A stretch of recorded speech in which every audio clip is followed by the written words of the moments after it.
Ancora quest'anno siamo a Job perché crediamo in Job Orienta come punto di riferimento, di incontro tra il sistema educativo scolastico e il mondo del lavoro. E noi come sindacato naturalmente rappresentiamo il lavoro e quindi abbiamo necessità di poter incontrare chi entrerà nel mondo del lavoro, gli studenti. Quest'anno ancora una volta proponiamo questa adesione agli studenti attraverso la nostra tessera speciale e addirittura rispetto all'anno scorso sono aumentati il numero delle adesioni, segno di un'attenzione che i giovani cominciano ad avere nei confronti del sindacato e la nostra responsabilità di poter lavorare e dialogare con loro perché i giovani troppo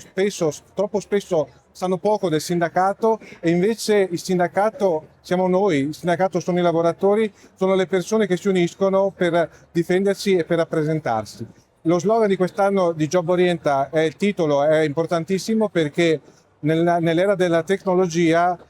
mantenere la centralità dell'uomo, dell'umanesimo è fondamentale e noi della CISL proprio su questo ci siamo impegnati perché crediamo fortemente che partecipare alla gestione delle imprese, a decidere quali saranno le tecnologie, le modalità con cui si organizza il lavoro è fondamentale e per questo noi abbiamo fortemente chiesto la legge sulla partecipazione e la regolazione della